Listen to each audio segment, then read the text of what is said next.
Hare Rama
सर्वांच कर्तारो वंदे वाणी विनायको भवानी शंकरो वंदे श्रद्धा विश्वास रूपिणो याभ्यां विना न पश्यन्ति सिद्धा स्वान्तस्थमीश्वरं वंदे बोधमयं नित्यं गुरुं शंकररूपिणं यमाश्रितो हि बहुरूपी चंद्र सर्वत्र वंदते सीताराम गुणग्राम पुण्यारण्य विहारिणौ वंदे विशुद्ध विज्ञानौ कवीश्वर कपीश्वरौ कर्पूर गौरं करुणावतारं संसार सारं भुजगेन्द्रहारं सदा वसन्तं हृदयारविन्दे भवं भवानी सहितं नमामि। तुलसीकृत रामायण कथा करहु अनुसार शुचि सुमंगल आसन पे विराजू पवन कुमार।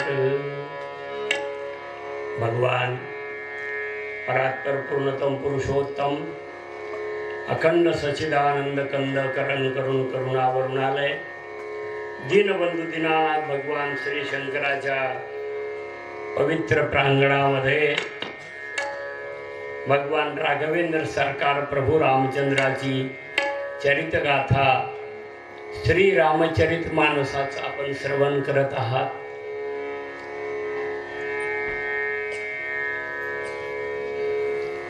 रात्री आपण रामजन्माचा काही विषय पाहिलेला आहे। भगवान राघवेंद्र सरकार प्रभू रामचंद्रजी बालपणामध्ये नवनवीन लीला करतात। बालावस्थेतील भोजन करत बोल जब राजा नहीं आवत तिजी बाल समाजा। बाबा गोस्वामीजी तुलसीदास महाराज बाललीलेचं वर्णन करत असताना म्हणतात, एकदा महाराजा दशरथ जेवणासाठी बसलेले आहेत आणि कौशल्याला सांगितलं, कौशल्य रामाला बोलाव, राम माझ्या बरोबर जेवायला हवा आहे। आपण पाहतो सर्वसामान्य जरी पिता असेल तरी त्याचं लक्ष असतं आपल्या बालकाने आपल्या बरोबर जेवावं।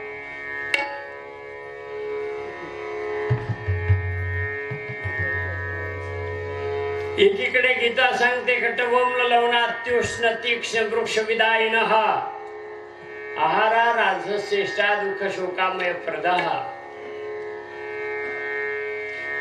त्यावरती भाष्य करत असताना ज्ञानराज माऊलीने म्हटलेलं आहे, सवे वैसोनी नारी गोतांबिल करी। बायकोला बरोबर जेवायला बसवतो, काही माणसं फार हुशार असतात।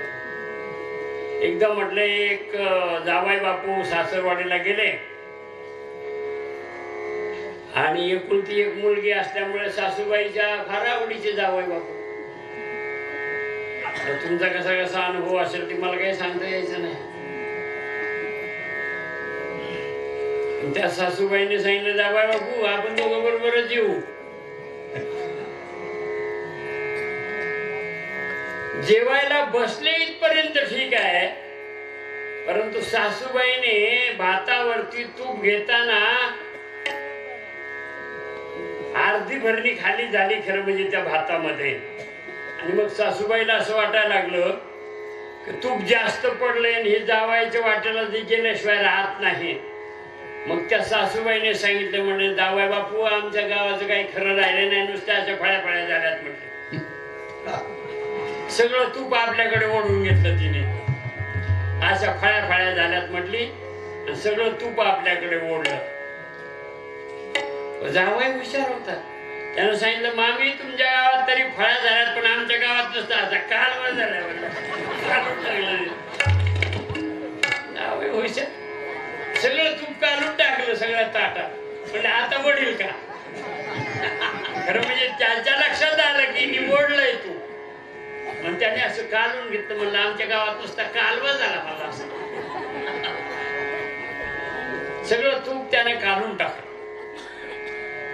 चक्रवर्ती सम्राट महाराजा दशरथ दानोबरायांनी हे वर्णन केलेलं आहे की लहान मुलं ज्यावेळेस ताटात बसत असतं त्यावेळेस आपल्या चिमुकल्या हाताने ते बारीक घास घेत आणि बापाकडे घडत असत.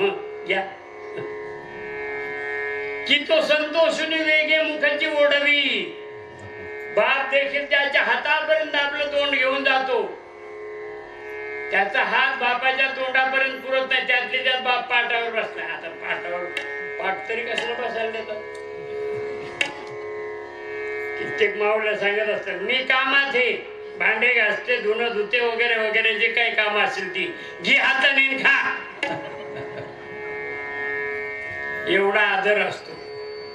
घी हाताने आणि खा.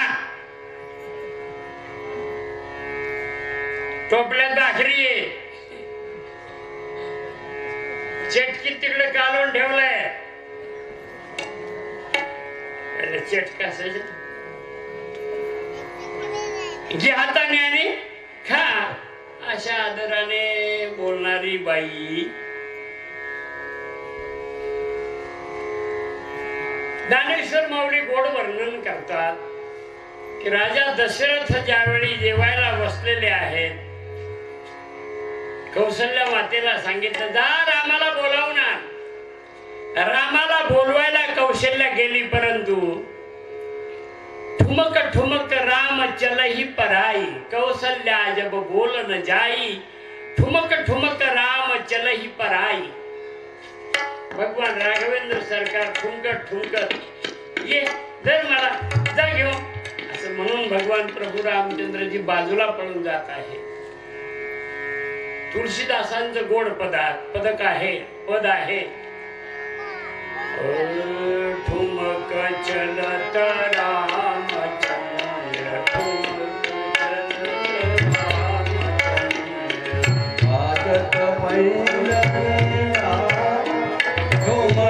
चलत रामचंद्र ठुमक चलत रामचंद्र ठुमक चलत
रामचंद्र ठुमक चलत राम.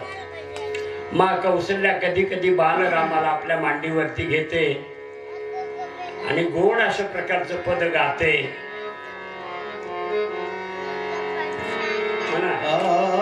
सावळा रामचंद्र माझ्या मांडीवर नाको माझ्या मांडीवर नाको.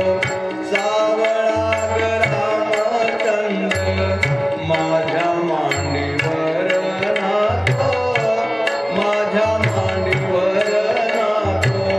अष्टगंधा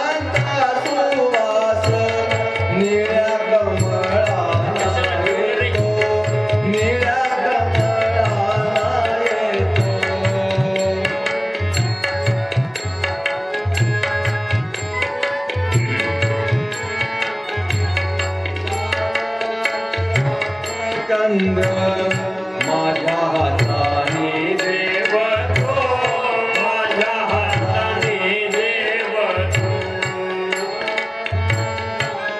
चंद्र माझ्या हाताने देव तो माझ्या हाताने देव तो उरलेल्या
ओरसाची पण गरज आहे.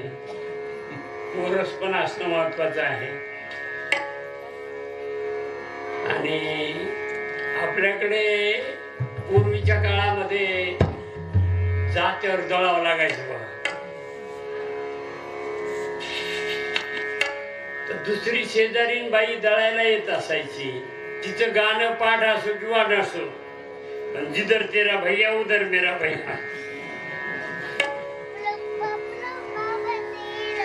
हाला हांडरीला रिमिळून देऊन चालावं लागतो. हे कोरसाचं काम आहे. नारायण बनवते तोंडाकडे बघत त्यांच्या, त्यांना दिसाना.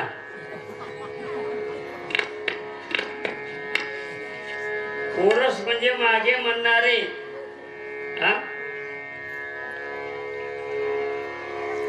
तर तिथं म्हणजे दळता दळता ठोकून द्यायचं असतं आपलं. येऊ की नव गाणं पाठ असतोच पाहिजे असं काही नाही, फक्त म्हणावं लागतं. तसंच रेटक बुद्धीने. आणि नाहीतरी कोणाला काय कळतंय, तुम्ही काय म्हणता की न म्हणता काय माहित आहे कोणाला. भगवान राघवेंद्र सरकार प्रभू रामचंद्राच्या बाललीलेचं अनेक वर्णन आलेलं आहे. अनेक बाललीला भगवान प्रभू रामचंद्रांनी बालावस्थेमध्ये केल्या. थोडे मोठे 5-7 वर्षे झाल्याच्या नंतर त्यांना असं वाटलं रेस खेळावी. राजा दशरथाने रेस ठेवली. घोड्याचा सराव वगैरे केलेला होता. आपल्याला घोडमुंजे झाले तरी घोड्यावर बसता येत नाही. त्यांना वयाच्या 7व्या वर्षीच घोड्यावर बसवायचा सराव केलेला त्यांचा. तुम्ही बघा, पाश्चिमात्य देशामध्ये लहान लहान मुलांना लोक पाण्यात टाकून देतात,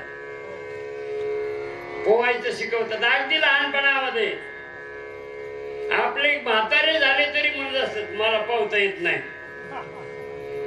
येतं काय तुला? माणसाने शिकलं पाहिजे, आलं पाहिजे. रेस साठी 4 भावंडांना 4 चपळ असे घोडे घेतलेले आहेत, परंतु गुणी घोडे आहेत. चौघेजण 4 घोड्यावरती बसले. राजा दशरथानं झेंडा हातामध्ये घेतलेला आहे. झेंडा खालीवर केल्याबरोबर लगेच रेस म्हणजे पळाले पाहिजे. कोण जिंकतो या चौघापैकी, कोणाचा घोडा पुढे जातो. पण या तिघांनी घोडे जेव्हा रामाचा घोडा आणि हे तिघे जण भरत, शत्रुघ्न आणि लक्ष्मण यांनी असा मनामध्ये विचार केला की आपला घोडा जर दादाच्या घोड्याच्या पुढे पळाला तर दादाचा अपमान होईल.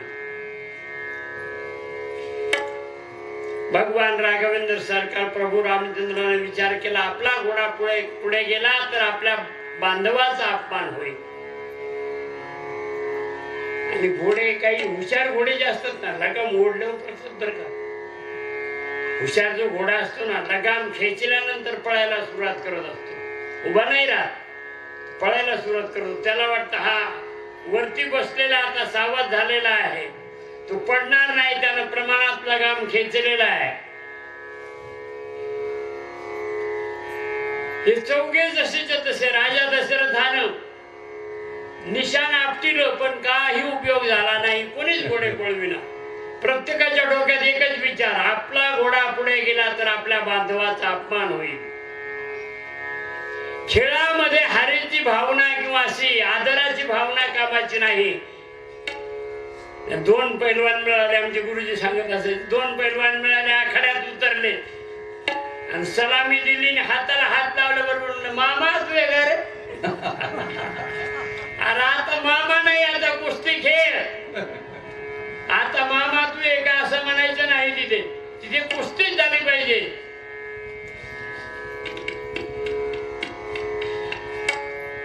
दशरथानं निशाण आपटिलं, परंतु घोडे कोणाचे पळत नाहीत. म्हणून प्रत्येकाला विचारायला सुरुवात केली, का घोडा पळवला नाही.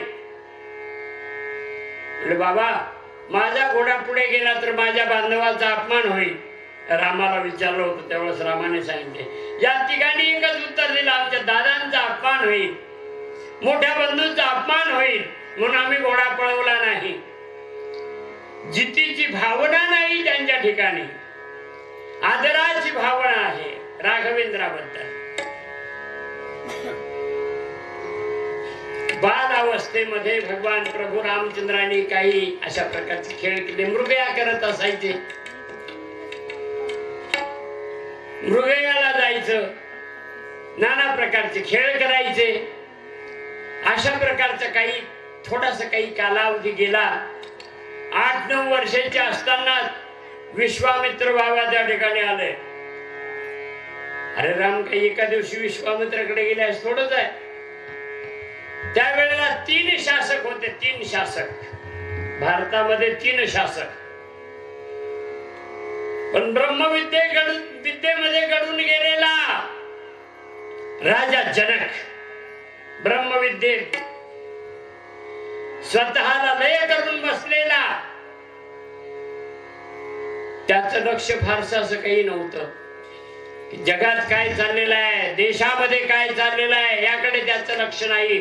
तो ब्रह्मविद्येमध्ये तल्लीन असा असलेला. दुसरा एक शासक होता वाली नावाचा, तो राग रंगाच्या दुनियेमध्ये दंग झालेला वाली, आणि यज्ञ विद्येमध्ये गडद झालेला राजा दशरथ, चक्रवर्ती सम्राट महाराजा दशरथ. हे 3ही शासक 3 रंगामध्ये रंगलेले आहेत. ज्ञानोबराने गोड एक उदाहरण सांगितलेलं आहे ज्ञानेश्वरी मध्ये.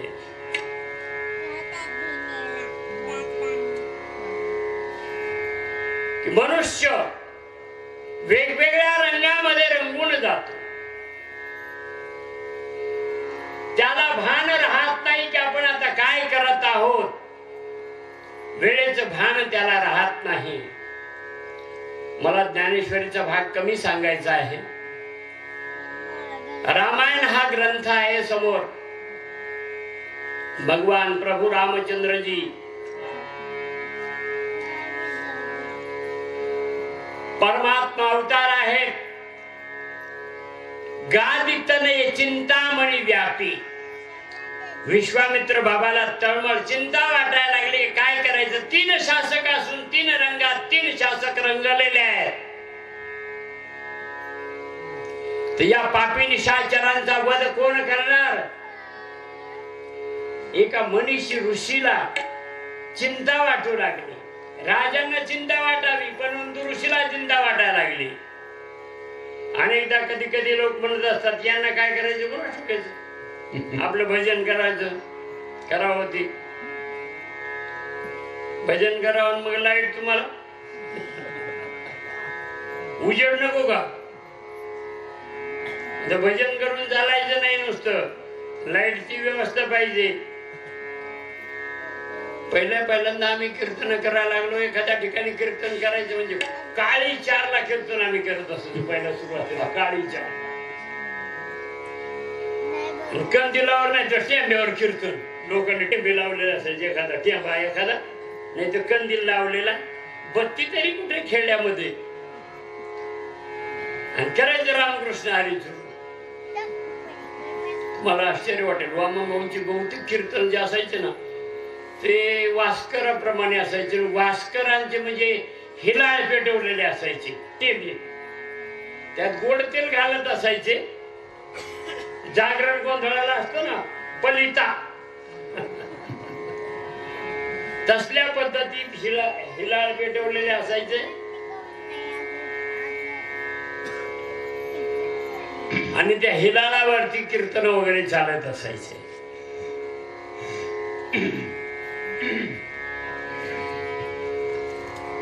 मला हे सांगायचं आहे की एका मनीषी ऋषीला चिंता वाटू लागली की आता काय होणार समाजात. एक चक्रवर्ती सम्राट आहे, परंतु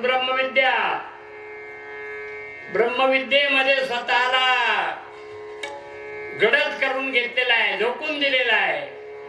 ब्रह्मविद्येशिवाय दुसरा विचार नाही. राजा जनकाकडे कोणी महाराज गेल्याच्या नंतर महाराजांना सिंहासनावरती बसवायचे. त्यांना ब्रह्मविद्येविषयी प्रश्न विचारत असायचे. भांडावून सोडायचं. अनेक ऋषी मुनी तर जातच नसायचे जनकपुराला, नको जाणच नको म्हणायचं. कारण तो राजा काय विचारेल ते सांगता येत नाही. देव काय खातो असं माणसाला विचारलं, देव काय खातो तर काय खातो? नैवेद्य खातो का? नैवेद्य तर तुम्हीच उचलून आणतात माघारी, तुम्हीच खाता. काही माणसं नैवेद्य असं पोळ्याच्या टायमाला बघा नैवेद्य, पत्री नैवेद्य म्हणायचे, तर एका लाटीत तयार झाला पाहिजे असं पत्री नैवेद्य, पातळ नैवेद्य. आणि त्याला पुन्हा शेंदूर लावायचा. शेंदुरियाच्या हातालाच लागल्या ना, वरती भात ठेवायचा, शेंदूर लावायचा. शेंदूर लावला म्हणजे देवाचं घसा बसून मरायचं नाही का? देवाचं काय व्हायचं ते हो, याला काही गरज नाही. देवा पुढे निवड ठेवून आलो. नैवेद्यही म्हणत नाही तो काय म्हणतो, देवाला निवड ठेवलाय. मराला का देव मेला तर? देवाचं काय व्हायचं? देव काय खातो? असे जनकाने प्रश्न विचारायचे गहन असे. देव खर तर अभिमान खातो माणसाचा. देव काय करतो?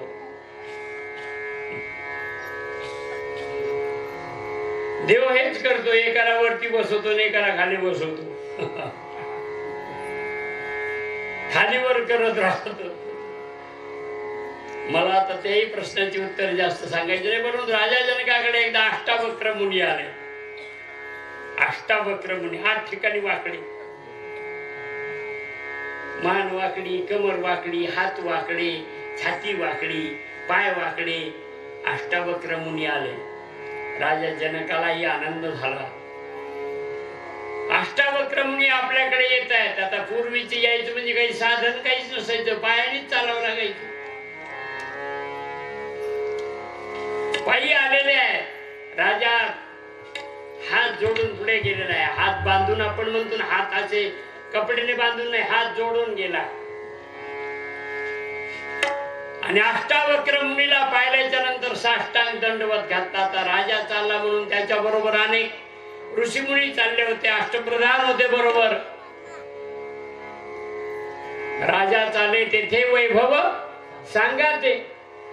सर्व वैभवानिशी चाललेला राजा अष्टावक्र मुनी आल्याच्या नंतर हात जोडले नव्हे, नुसते हात जोडले नाही, साष्टांग दंडवत घातला. आणि दंडवत घातल्यानंतर थरथर त्या कापत्या हाताने अष्टावक्र मुनीने आशीर्वाद दिला, पुत्र सुखी भव.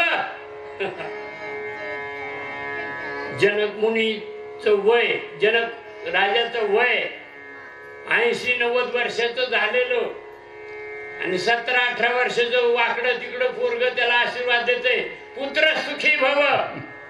हे बाकीचे जे ऋषी मुनी होते ते म्हणले याला अकलीचा तरी पत्ता आहे का, यांचं वय काय, याचं वय काय, वय शरीराचं आहे का आत्म्याचं आहे? वय शरीराचं आहे, आत्म्याचं वय गणल्या जात नाही.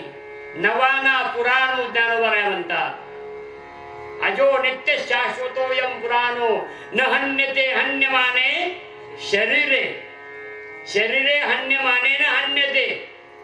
असा असलेला आत्मा त्याला नवा पुराणा वगैरे काही म्हणता येत नाही, त्याला अज असं म्हटलेलं आहे. थरथर त्या हाताने आशीर्वाद दिला, पुत्र सुखी भव. घेऊन आले आणि उच्चासनावरती बसवला अष्टावक्र मुनीला. थरथर कापते, हात वाकडेच ना, हात तरी कुठे सरळ आहे, वाकडे तिकडे कस तरी.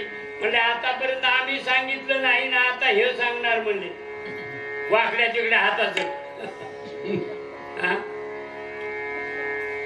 राजा जनक एवढा संतुष्ट झाला. मला अष्टावक्र मुनींची गीता प्रसिद्ध आहे, अष्टावक्र गीता ज्याला म्हटलं जातं. जशी भगवत गीता आहे तशी अष्टावक्र गीता. रामायणामध्ये भगवान राघवेंद्र सरकाराने जो उपदेश लक्ष्मणाला केला त्याचं नाव आहे रामगीता. याज्ञवल्क्य मुलीनं केलेला उपदेश त्याचं नाव आहे याज्ञवल्क्य गीता. गीतेचे अनंत प्रकार आहेत. केवळ भगवान श्रीकृष्ण परमात्म्यानं अर्जुनाला सांगितलेलं शास्त्र गीता एवढीच गीता नाही, तर गीता अनेक आहेत.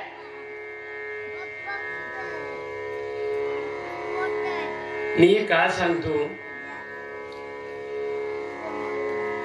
भगवान प्रभू रामचंद्रजी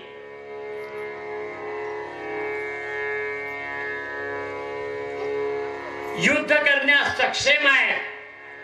ते युद्ध करतील आणि या सर्व असुरांना मारतील अशा प्रकारची चिंता फक्त विश्वामित्र बाबांच्या ठिकाणी आहे. विश्वामित्र अयोध्येला आले. विश्वामित्र येत आहेत. विश्वामित्र म्हणल्यानंतर सगळ्याचा आपोआप घाम फुटायचा माणसाला. बरं झालं आता कोणी विश्वामित्र नाही. मावशी ए माईक घे तिच्याकडे, माईक दे बरं. कोण बोलतंय त्यांच्याकडे, मध्ये बोलणाऱ्याकडे माईक द्या. मोबाईल नका देऊ लेकराला, आणि लेकर सांभाळायला नका आणि जाऊ इथं. तुमचे घरी ठेवून येत जा ना. लेकरांना बडबड करायसाठी एक ठिकाण नाही. आम्ही इकडे जंगलात बसलोच ना.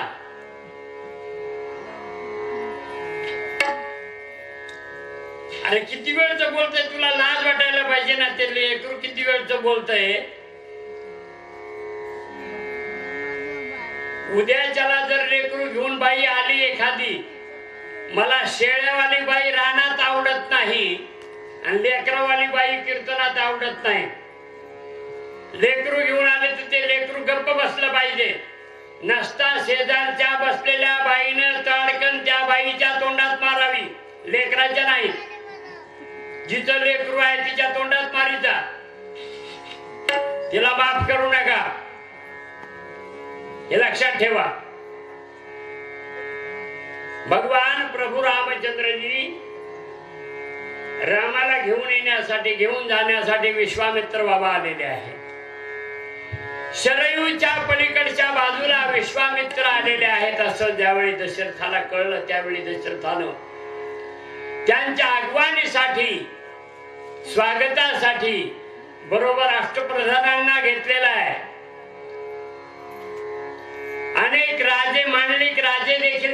बरोबर आहेत, या सर्वांना घेऊन विश्वामित्र बाबांच्या स्वागतासाठी राजा दशरथ चाललेला आहे. यथोचित स्वागत केलं, साष्टांग दंडवत घालून नमस्कार करून, आणि विश्वामित्र बाबांना मोठ्या प्रेमाने घेऊन आलेला आहे राजा दशरथ राजमहालामध्ये. तिथे अनेकाने दर्शन केलं रामाचं, विश्वामित्राचं. विश्वामित्रांची बाध्यपूजा झाली आणि दर्शनासाठी सर्व मंडळी यायला लागली.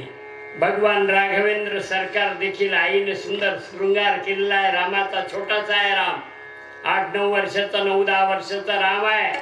आणि राम आलेला आहे. मुकुटाला हात लावून भगवान प्रभू रामचंद्र नतमस्तक होत गादी तनयांना विश्वामित्र बाबांना सांगत आहे, महाराज, चक्रवर्ती सम्राट महाराजा दशरथाचा ज्येष्ठ चिरंजीव राम आपलं दर्शन करतो आहे. ओळख करून नाही देत आहेत स्वतःची. राम आपलं दर्शन करतो आहे. रामाने दर्शन घेतलं. रामाच्या पाठोपाठ भरताने दर्शन घेतलं. लक्ष्मणाने दर्शन घेतलं. शत्रुघ्नाने दर्शन घेतलं. प्रत्येकाने आपापली ओळख करून दिलेली आहे. जेवण वगैरे झाले आणि जेवणानंतर राजाने हात जोडून विचारलं, महाराज, आपल्या येण्याचं कारण कळलं असतं तर बरं झालं असतं. या दिनाला येण्याचं कारण सांगा. म्हटले, राजा दशरथा, तू अनेक यज्ञ केलेले आहेस.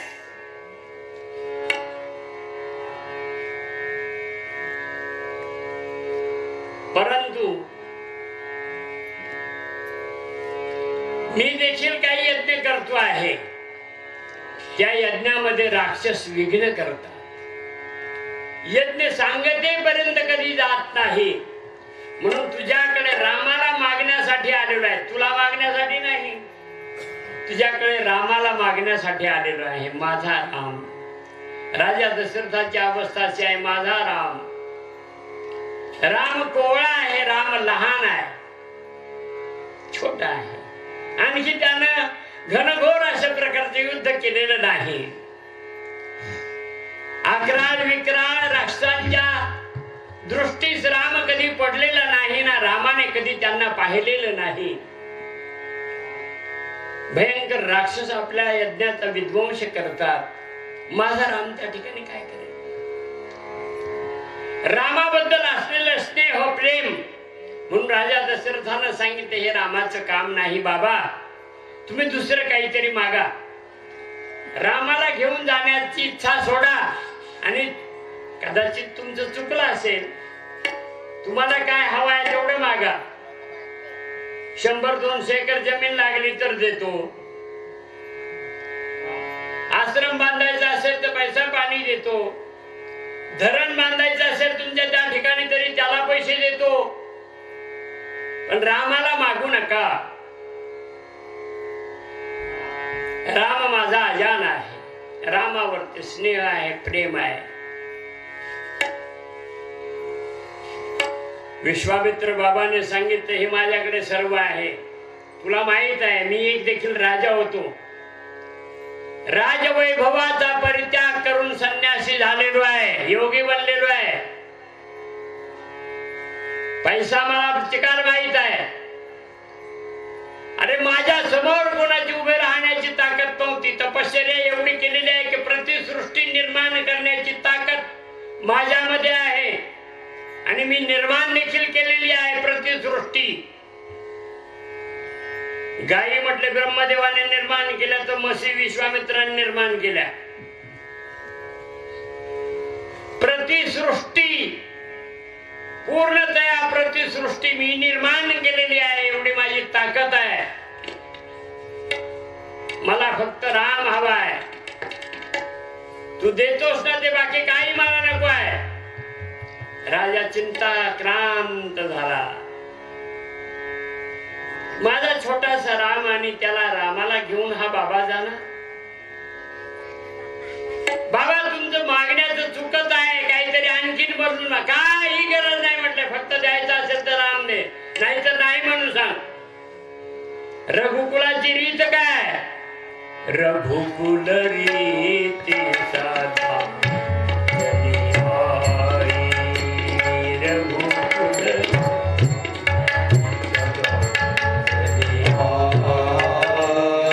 रघुकुल रीती सदा जनी आई, रघुकुल रीती सदा जनी आई.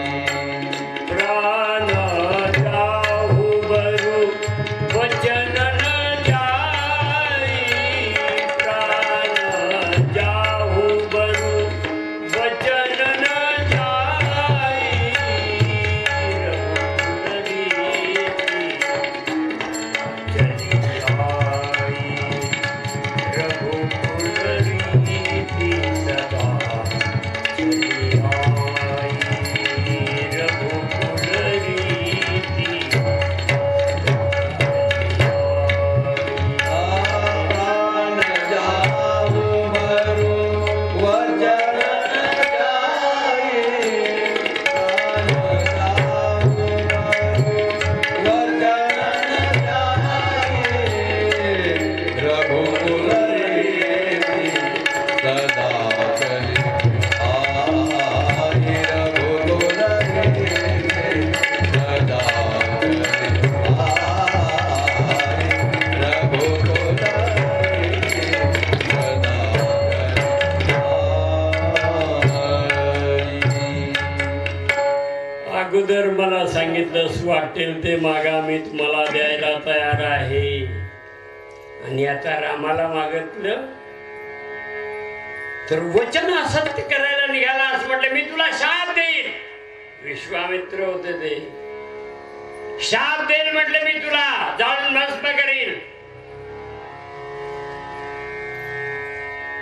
खरं म्हणजे मनातून रागवले नव्हते, मनातून प्रेम होत. मनात प्रेम होत. रागवले फक्त वरच्यासाठी. अरे रामाला लहान समजू नको, राम लहान नाही. तेजवंत काही गिनियन राणी असं म्हटलेलं आहे. तेजवंत जे असतात, तेजवंत असतात. अमृताचं थोडस जरी कणभर जरी मिळालं ना, मेलेल्या माणसाच्या जिभेवर टाकलं की उठून बसल ना. विंचवाचं विष किती तोळा असेल असं तुम्हाला वाटतं? अरे तोळा त्या विंचाचंच वजन नाही, तोळाभर. थोडसच विष असतं ना. 6.5 फुटाचा जरी माणूस असला तरी टनाटन उड्या मारतो. आमच्याकडे पुष्कळ लोक येत असायचे, बाबा विंचू जावलाय. पिंपळवणीचे आपले राजाभाऊ डॉक्टर होते ना, इंजेक्शन देऊन कंटाळले म्हणजे पेशंट माझ्याकडे घेऊन येत असायचे. बाबा इंजेक्शन किती मारले तरी गुण काही येत नाही, याचा विंचू उतरा. मला सांगायचे तेजवंत जे असतात त्यांना लहान म्हणता येत नाही. अमृताचा लेश दैव गुणे. अमृत थोडस असलं तरी तेजवंत आहे, आणि विष थोडं असलं तरी तेजवंत आहे. काही काही माणसं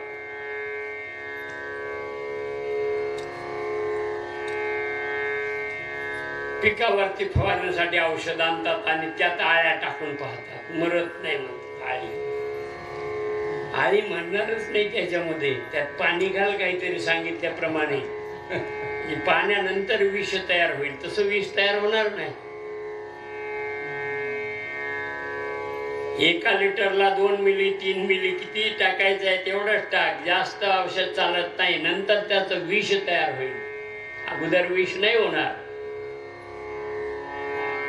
अत्तर जे असतं ना, अत्तर भारी पैकी अत्तर असलं ना, तर त्याच्यामध्ये दुसरं काही तेल मिसळावं लागतं, तेव्हा ते अत्तर सुगंधित असं वाटत असतं. नुसतं जर तुम्ही भारीतलं अत्तर घेतलं तर त्याचा स्वाद देखील चांगला येणार नाही.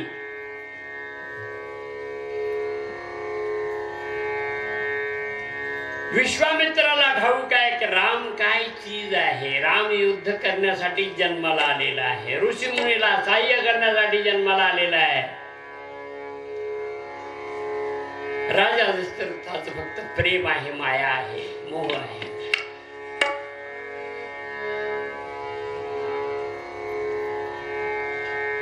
त्यातली त्यात महिला मंडळामध्ये बातमी गेली की विश्वामित्र बाबा रामाला न्याय लागलाय. म्हणले काय संन्यासी करतो का बोराला आमच्या?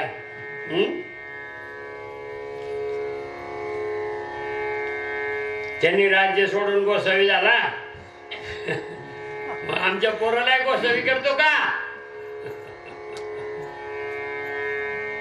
द्यायचंच नाही पोरग त्याच्याकडे. रनिवासात बातमी कळल्यानंतर तर गडबडच होऊन गेली सर्व. भगवान राघवेंद्र सरकार विश्वामित्र बाबा मागणी करत असताना एका बाजूला उभे आहेत. राघवेंद्रानं सांगितलं, पिताजी चिंता करू नका, मला पाठवा तुम्ही सरळ. तरी परंतु काही विश्वास बसेना. दोघांचा संवाद चालला असताना रामानं चटकन एका नौकराला सांगितलं, विश्वामित्र बाबांच्या बरोबर मला जायचं आहे, वशिष्ठ बाबांना लवकर बोलावून घे. वशिष्ठ बाबा या ठिकाणी आल्यानंतर वशिष्ठ बाबा राजाला समजावून सांगते. वशिष्ठ बाबा आले, दशरथानं पाद्यपूजा केली, कुलगुरु आहेत ते त्यांचे. सांगितलं, महाराज विश्वामित्र रामाला मागण्यासाठी आलेले आहेत, तुमची काय राय आहे? म्हटलं घेऊन जाऊ दे, रामाला पाठव. दशरथा रामाला खुशीनं पाठव, चिंता करू नकोस म्हटले. बरंच होणार आहे, ते घेऊन जातील तर रामाचं जीवन निश्चित उज्ज्वल होईल, तेव्हा त्यांच्या बरोबर पाठव. भगवान प्रभू रामचंद्राला विश्वामित्र बाबा बरोबर पाठवण्याचं ठरलं. प्रभू रामचंद्राने वशिष्ठ बाबाचं विश्वामित्राचं दर्शन घेतलं आणि विश्वामित्रांना सांगितलं, आईची परवानगी घेऊन येतो. प्रभू रामचंद्र निघाले आणि म्हटलं, आईची परवानगी घेऊन येतो. विश्वामित्रानं सांगितलं, राजा दशरथाची परवानगी काढण्यासाठी मला एकट्याला परवानगी मिळाली नाही. बरं झालं वशिष्ठ बाबा या ठिकाणी आले. ते आता तिकडे रनिवासात जायचं म्हटल्याच्या नंतर तर अतिशय अवघड आहे. आई कशी परवानगी देणार? भगवान प्रभू रामचंद्रानं सांगितलं, बाबा चिंता करू नका, पिताजीच्या परवानगीमध्ये आईची परवानगी आलेली आहे. मला फक्त जाताना आईचं दर्शन घ्यायचं आहे. त्यांची परवानगीला एवढा वेळ कधी लागणार नाही. पित्याच्या परवानगीमध्ये मातेची परवानगी आहे. भगवान राघवेंद्र सरकार प्रभू रामचंद्रजी गेले, माता कौशल्याचं दर्शन घेतलं आणि सांगितलं, माते मी आता विश्वामित्र बाबांच्या बरोबर चाललेलो आहे. आईनं देखील भरभरून अशा प्रकारे आशीर्वाद दिला आणि राघवेंद्र आलेले आहेत. बरोबर लक्ष्मण भैया आहे, बॉडीगार्ड सिक्युरिटी म्हणून अशा प्रकारचा आहे रामाचा. लक्ष्मण भैया बरोबर आलेला आहे. दोघेही तयार झालेले आहेत आणि दोघे तयार होऊन विश्वामित्र देखील निघालेले आहेत. राजा दशरथाने त्यांना वाटे लावलेला आहे. भयंकर अशा जंगलामध्ये आले. त्या जंगलामध्ये खरं म्हणजे त्राटिका नावाची एक भयंकर अशा प्रकारची राक्षसी राहत होती. अकराळ विक्राळ रूप जिचं असलेलं. नाथबाबांनी तर भावार्थ रामायणामध्ये वर्णन करत असताना तिचे दात, काही योजनाचे दात सांगितले, बाहेर दात निघालेले. तिचे स्तन असे होते की एखाद्या रस्त्याचा फटका लागला तरी जीव जायचा. चांगला तरणा ताटा एका फटक्यास मरायचा. नाथबाबांनी थोडस अतिशयोक्ती अलंकार वापरून केलेलं वर्णन आहे. त्राटिका भयंकर विषारी अशी असलेली ती त्राटिका आली धावत. त्राटिका धावत आल्याच्या नंतर विश्वामित्रानं सांगितलं,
त्राटिका रामचंद्रा.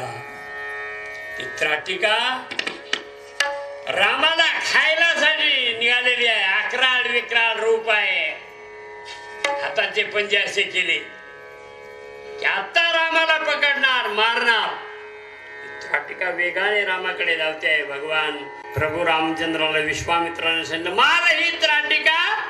रामचंद्र, रामा या त्राटिकेला मार, लवकर धनुष्याला बांध लाव. त्यांना सांगितलं त्राटिका म्हणजे स्त्री आहे का पुरुष? म्हटले त्राटिका स्त्री आहे. मग म्हटलं मी मारणारच नाही. म्हटले अरे ती आपला फराळ करेल ना, ती आपल्याला खाऊन टाकील. काय करायचं? तिघाला खाल्ल्याशिवाय राहायची नाही. आतापर्यंत अनेक माणसं जिने खाल्लेले आहे. त्यानं सांगितलं काही जरी असलं तरी मी रघुवंशात जन्माला आलेलो आहे. रघुवंशाची अशी रीत आहे, छोट्या बालकावरती आणि स्त्रीवरती शस्त्र उचलायचं नाही. म्हणजे रघुवंशात जरी असं ब्रीद असेल, छोट्या बालकावरती आणि स्त्रियावरती शस्त्र उचलायचं नसेल, तरी गुरु आज्ञा म्हणून, गुरु आज्ञा प्रामाण्य मानून मी सांगतो ते तुला ऐकावं लागेल. मी तुझा गुरु आहे, रघुवंशाचा गुरु आहे. म्हणले बाबा तुम्ही सांगता म्हणून काय हरकत नाही. म्हटले धनुष्याला रामाने बाण लावला आणि एका बाणामध्ये, जवळचा तो रस्ता होता, एका बाणामध्ये त्राटिकेचा वध केला. त्राटिकेला मारलं आणि भगवान राघवेंद्र सरकार प्रभू रामचंद्रजी विश्वामित्र बाबांच्या आश्रमामध्ये आलेले आहेत. आश्रमवासी लोक सर्वांना आनंद झाला. स्वाहाकार करणारे जेवढे ब्राह्मण होते तेवढे खुश झाले. इथं मारीच आणि सुबाहू यांना दोघे सगळे ब्राह्मण घाबरत असायचे. काय होईल कोणास ठाऊक, हे सगळे घाबरायचे. परंतु राम आलेले आहेत. आता चिंता उरलेली नाही. भगवान प्रभू रामचंद्र त्या ठिकाणी आल्याच्या नंतर सांगितलं बाबा तुम्ही निवांत यज्ञ करा, आम्ही यज्ञाची रखवाली करतो. या ठिकाणी रखवाली करतो. राम लक्ष्मण धनुष्याला बाण लावून असे सभोवती फिरत असायचे. यज्ञ पूर्णत्वाला आला, पूर्णत्वाला पूर्ण आहुती देण्याच्या वेळेला, कारण तिथे पूर्ण आहुतीच्या वेळेला काय असतं बघा, बली असतो. एक बली हा एक विद्या आहे यज्ञातला. भो इंद्र हा दिशम रक्ष इदम मांस बलिम भक्ष मम यजमानस्य अभ्युदयं कुरु. हा मंत्र आहे त्यावेळेचा. सर्व दिक्पालांच्या नावाने नाव घेऊन अशा प्रकारचे त्या ठिकाणी हवन केलं जात असतं. आणि अलीकडच्या काळामध्ये यज्ञात पूर्वी अश्वमेध यज्ञामध्ये घोडा बलिदान असायचं, घोड्याचं बली दिलं जात असायचं. देवीचा जर यज्ञ असेल तर त्यामध्ये रेडा बली देत असायचे. बलिदान पूर्वीची चालत आलेली प्रथा आहे. काही यज्ञ सात्विक असतात तर काही यज्ञ अशा प्रकारचे असतात ज्यामध्ये बलिदान करावं लागतं. आणि बहुतेक अलीकडच्या काळामध्ये तर सगळ्या यज्ञामध्ये ब्राह्मण याच पद्धतीने हाच मंत्र म्हणून बलिदान वगैरे करत असतात. इदम मांस बलिम भक्ष्य. चांगलं लक्ष द्या काय म्हणतात ते. आणि भातावरती गुलाल कुंकू वगैरे टाकून लाल केलेला असतो भात. दक्षिण दिशेला नेऊन ठेवायचं असतं. बलिदान म्हणजे शेवटचा प्रसंग असतो आणि पूर्ण आहुती. त्यानंतर पूर्ण आहुती होत असते. ओम पूर्णमदः पूर्णमिदं पूर्णात् पूर्णमुदच्यते पूर्णस्य पूर्णमादाय पूर्णमेवावशिष्यते. असं पूर्णत्वाला येण्याच्या वेळेला नेमकं सुबाहू आणि मारीस त्या ठिकाणी आले. रामाने एक बाण सोडला एका बाणाबरोबर सुबाहूचा प्राण गेला आणि मारीच्याला फक्त बाणाचा झटका थोडस वारं लागलं तर समुद्राच्या काठावर येऊन मारीच पडला. रामाचा झटका त्यावेळेस त्याला कळला किती व्होल्टेजचा करंट आहे म्हणून. समुद्राच्या काठावरती येऊन पडला. म्हटलं वाचलो नसतो गेलो त्या बाबाच्या यज्ञ विध्वंसनासाठी तर बरं झालं असतं म्हणून तो वाचला.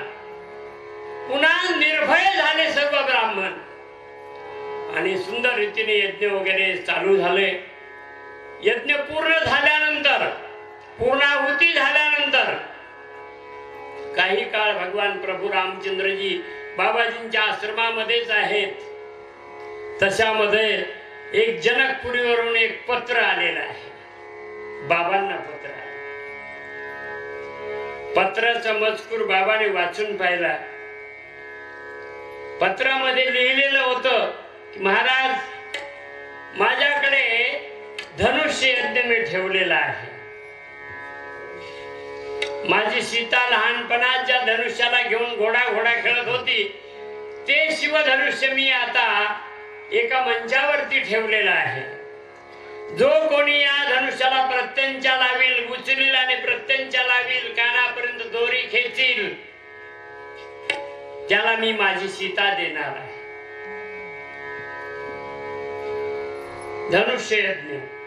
धनुष्य यज्ञाचं निमंत्रण विश्वामित्र बाबांना आहे. प्रभू रामचंद्राला मुळीच नाही. जो प्रत्यंचा लावणार आहे ज्याचं लग्न आता जनकपुरीत होणार आहे त्याला निमंत्रण देखील नाही. त्याला हळदीला घेऊन जायला कोणी आलेलं नाही. न बोलावता दादा बाबांनी बोलावलेलं आहे. बाबांनी सांगितलं चलो राम. जनक महाराज जी ने बुलाया है. राम लक्ष्मण विश्वामित्र बाबांच्या बरोबर चाललेले आहे. वाटेत आल्याच्या नंतर एक ओसाड अशा प्रकारचा आश्रम पाहायला मिळाला. ज्या ठिकाणचे वृक्ष जळून गेलेले आहेत खाक झालेले आहेत ज्यांना पाणी नाही. वृक्ष वल्ली फुलं झाडे फुलवेली सर्व कोमेजून गेले आहेत जळून गेलेले आहेत. असं दृश्य पाहिल्याच्या नंतर विश्वामित्र बाबाने सांगितलं रामा त्या आश्रमाचा इतिहास भगवान प्रभू रामचंद्राने विचारला. हा कोणाचा आश्रम आहे? म्हटलं हा गौतम मुनीचा आश्रम. गौतम मुनी बद्दल भावार्थ रामायणामध्ये ओवी आलेली आहे. मिया गौतमे माध्यान्ह काळी नित्य पिकोनिया साळी ऋषी वाचविले दुष्काळी तोमी क्रोधे नाडिलो. क्रोध इतका भयानक अशा प्रकारचा आहे. भावार्थ रामायणाची ओवी तुम्हाला सांगितली. गौतम मुनीच्या आश्रमात आलेले आहेत. संपूर्ण इतिहास गौतम ऋषीचा विश्वामित्राने भगवान राघवेंद्र सरकार प्रभू रामचंद्राला पाहिला सांगितला आणि विश्वामित्र बाबांनी ही सांगितली ही जी शिळा आहे ना ही शिळा स्वरूप अहिल्या आहे. गौतम मुनीची पत्नी गौतम मुनीने शाप दिला म्हणून शिळा होऊन पडलेली आहे. रामा तुझा चरण स्पर्श कर. पायाचा नुसता स्पर्श केल्याबरोबर शिळेची छडी तयार होईल.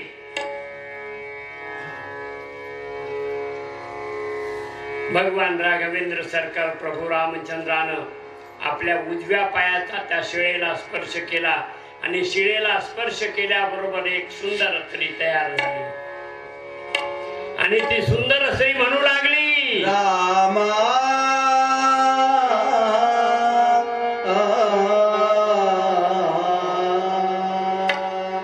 चरण तुझे लागले आज मी शाप मुक्त झाले.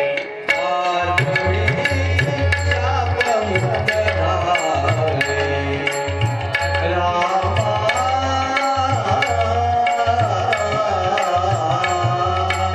चरण तुझे लागले आज मी शाप मुक्त झाले. आज मी शाप मुक्त झाले.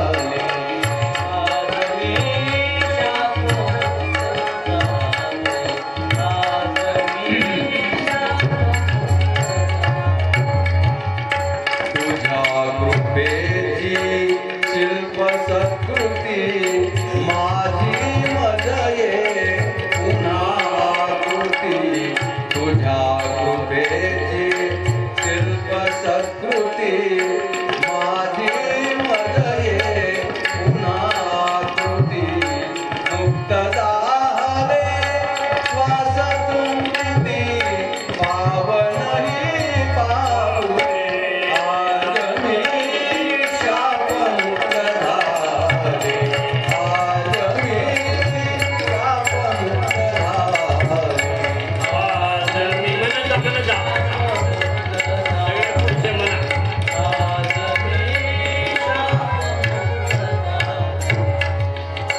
पुन्हा लोचना लाभे दृष्टी दिसती मज तू तुझ्यात सृष्टी पुन्हा लोचना लाभे दृष्टी दिसती मज तू तुझ्यात गोठ गोठले अश्रू तापून दारावर वाहिले आज मी शापमुक्त झाले आज मी शापमुक्त झाले आज मी शापमुक्त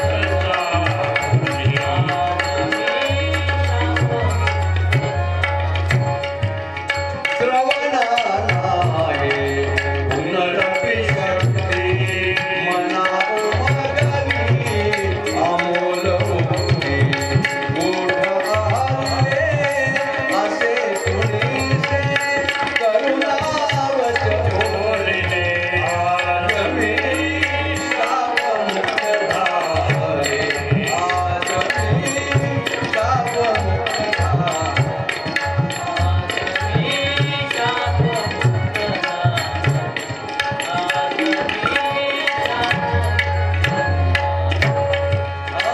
पुलकित झाले शरीर ओणवे तुझ्या पदाचा स्पर्श झाला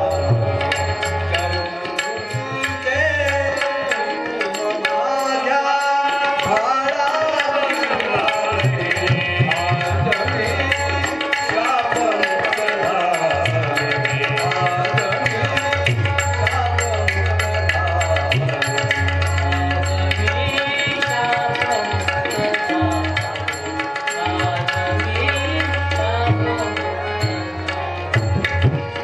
पतित पावना श्री रघुराजा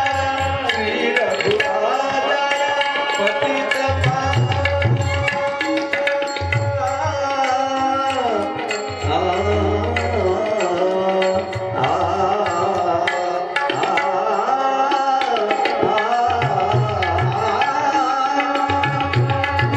पतित पावना श्री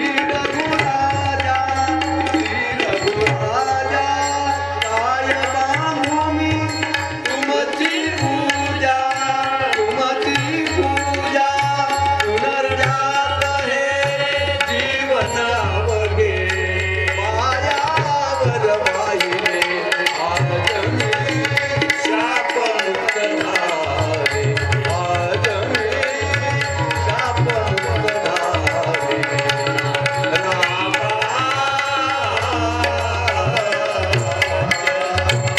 चरण तुझे लागले आज मी शापमुक्त झाले आज मी शापमुक्त झाले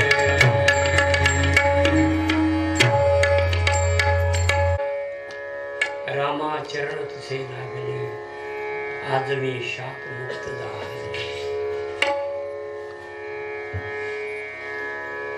बरेच दिवसापूर्वी एकदा पंढरपुरामध्ये कार्यक्रम झालेला होता. ज्या स्टेजवरती बाबूजी गीत रामायण गात असायचे आणि गदिमान बसलेले होते.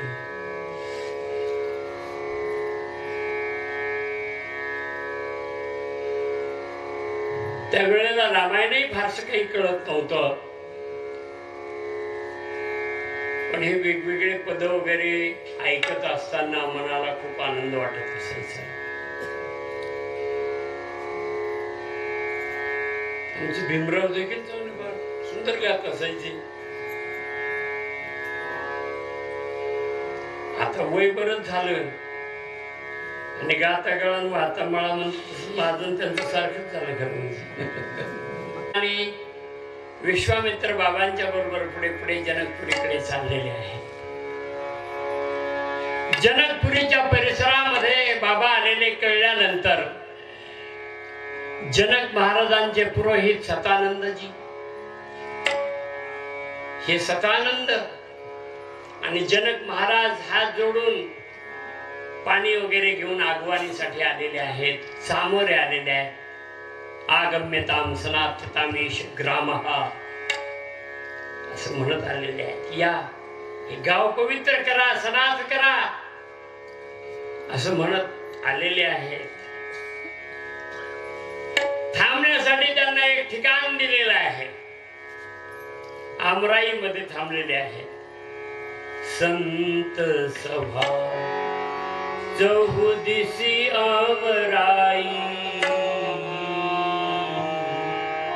श्रद्धा ऋतू वसंत लुभाई. संत सभा, संत सभा ही चौदिशेला आमराई असलेली आहे. आंबे सुद्धा संतच आहेत खरं म्हणजे. अरे एवढं भयंकर ऊन सहन करायचं, आपल्याला किती गोड फळ खायला देतात. माणसाला खाताना काही वाटत नाही. चांगलं झालं आता सगळ्याला घरी गॅस आला ते चांगलं झालं. जंगलातली झाडं पाहायला मिळायला लागले. मला तर झाडाबद्दल खूप प्रेम वाटतं खरं म्हणजे अंतकरणापासून, की त्यांच्यामुळे आपण आतापर्यंत जगलो. भाकरीवरती नाही, प्राणवायू नसता तर माणसं तडफडून मेली असती. बघा तुम्ही, क्वारंटाईन झाले होते ना कोरोनामध्ये माणसं, क्वारंटाईन झालेल्या माणसांना विचारा, त्यातली कोरोनाग्रस्त जे झालेले होते त्यांना विचारा. मोठमोठ्या मशिनरी आणलेल्या होत्या, त्यांच्या नाका तोंडाला असा ऑक्सिजन लावलेला होता दवाखान्यामध्ये. तोही देशात शिल्लक राहिला नाही. अनेकाने नवीन नवीन कंपन्या काढल्या आणि खूप त्यांचा ऑक्सिजन विकला. करोडो रुपयाची कमाई यांनी केली. आपल्याकडे एक ऑक्सिजनचं मशीन आहे, सांगळे सरांच्या चिरंजीवाने ते आणून दिलेलं आहे. अजून ते म्हणजे ते कसं चालवतात ते आम्हालाही माहित नाही खरं म्हणजे. त्यांची आपल्याला गरज पडली नाही. आपल्याकडे पवित्र ऑक्सिजन आहे. अरे या झाडांनी आपल्याला जगवलेलं आहे. मी काल परवा सांगितलं होतं ना, वटवृक्ष 18 तास ऑक्सिजन देतो आपल्याला. पिंपळ 24 तास ऑक्सिजन देतो आपल्याला, प्राणवायू देतो, ज्याच्यामुळे आपलं जीवन चालतं माणसाचं. नाही तर माणसं तडफडून मेली असती. पोटात किती भाकरी घातल्या तरी काय उपयोग झाला नसता. ऑक्सिजन वरती आपलं जीवन आहे. मी सांगतो, ही झाडं जी आहेत ना, ते ऊन सहन करतात, वारा सहन करतात, थंडी सहन करतात, सगळं सहन करतात आणि आपल्याला थंडगार छाया देतात. महान परोपकारी आहेत हे, महान परोपकारी. परोपकाराय फलंति वृक्षः असं म्हटलेलं आहे. वृक्षांना फळं लागतात ते केवळ परोपकारासाठी. केवळ परोपकारासाठी माणूस नाही खरं म्हणजे. माणूस तर विचारू नका, फार विचित्र मूर्ती आहे माणूस म्हणजे. पण केवळ परोपकारासाठी. नदी वाहते कशासाठी? परोपकारासाठी. फेडीत पाप ताप पोखीत तिरीते पादप समुद्र सदाया आप गंगेचे जैसे. ज्ञानोबरांनी वर्णन केलेलं आहे. परोपकाराय वहंती नद्या. नद्या वाहतात परोपकारासाठी. समुद्राला जाऊन मिळायचं आहे, ध्येय आहे त्यांचं. मिळत असताना, जात असताना तटावरच्या वृक्षांना जगवतात. पोखित तिरीचे पादप. फार पादाभ्याम पिबती ती पादपा असं म्हटलेलं आहे ना. मुळ्याने पाणी पितात ते. माणूस आपण तोंडाने पाणी पितो. आपण उलटे आहोत खरं म्हणजे. अधश्च मूलम अधश्च मूलम. आपले उलटे मुळाचे आपण आहोत. आपल्या डोक्यावर हे मुळे आहेत आपले. माणसाला वाटतं की असं फार चांगली गोष्ट आहे. काही माणसाला ते गुळगुळीतच सतत आवडत. मुळ्या वाढून देत नाही.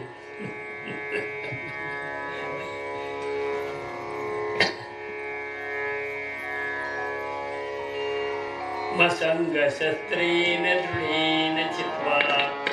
असंग शस्त्र म्हटलेलं आहे. असंग शस्त्रेन दृढेन चित्वा. जाऊ दे, तो विषय नाही सांगायचा. असे वृक्ष मुळानं पाणी पितात आणि गंगा काय करते? समुद्राला जाऊन मिळायचं आहे तर तटावरील वृक्षांना पाणी देते, जीवन देते, जगवते. वॉटर वर्क्सने आपल्या खात्याद्वारे म्हणा, नाक दाबून नाकात पाणी जाऊ नये म्हणून कानात नाकात बोट घालून उडी मारतात. सर्व पाप हारा भव. हे गंगे सगळं पाप नाही सगळं. मग भडव्या पाप केलं कशाला? एकाने सांगितलं पाप इतकं झालेलं आहे की गंगा फेडू शकणार नाही. मला सांगायचं आहे, आमराई अत्यंत परोपकारी आहे. आंबे झाड सगळेच परोपकारी आहे. संत सभा चहुदिसी आमराई. श्रद्धा ऋतू वसंत लुभाई. आमराई मध्ये थांबलेले आहे. अनेक ऋषी मुनी थांबलेले आहेत. गप्पा गोष्टी चाललेल्या आहेत. आता कित्येकदा असं होतं, हे जे काही साधू असतात ना, ते कुठे राहतात हेच माणसाला माहित नसतं. कुठे राहतात आणि काय खातात काही तपास आहे? जंगलात राहणारे जे साधू असतात ना, काही मी एक महात्मा पाहिला वृंदावनला. 21 दिवस वृंदावनामध्ये होते, पण 21 दिवसाच्या काळात पाणी पेले नाही, जेवण केलं नाही.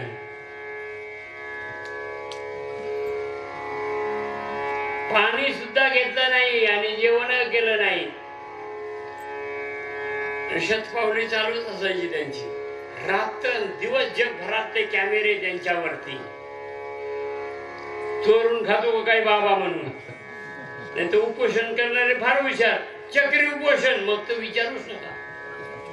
उठून जायचं, वडापाव खाऊन माघारी येऊन बसायचं. पुन्हा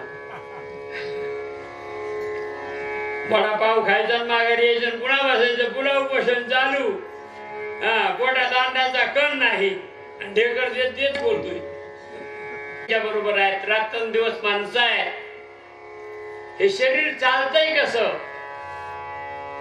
ज्ञानेश्वरी वाचताना नंतर लक्षात आलं की ज्ञानोबराने म्हटलंय, जयाचा जठरू प्रसवे अमृताचा निर्झरू.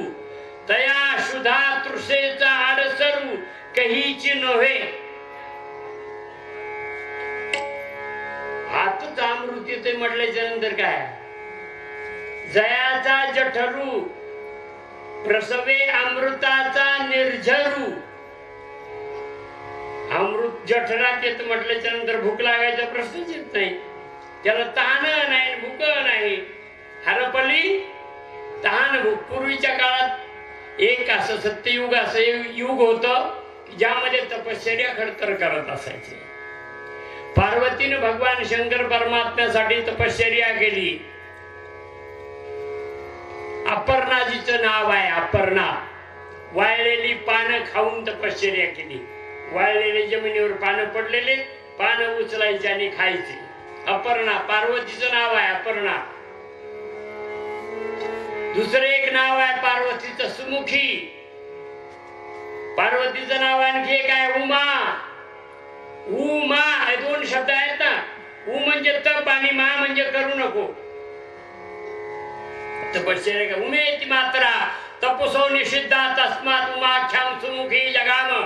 महाकवी कालिदासाने वर्णन केलं आहे सुंदर आपल्या कुमार संभवामध्ये.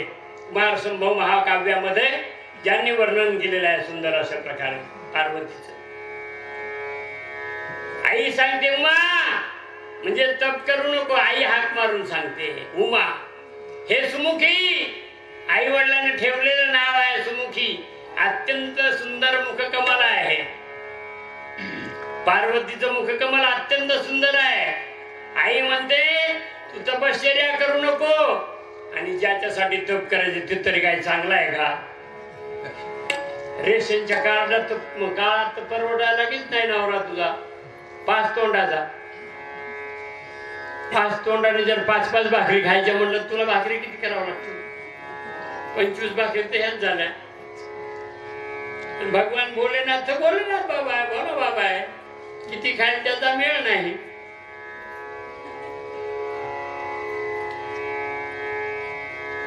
सांगण्याचं तात्पर्य असं आहे की ऋषी मुनी ज्या ठिकाणी वास्तव्याला थांबलेले आहे अमराईमध्ये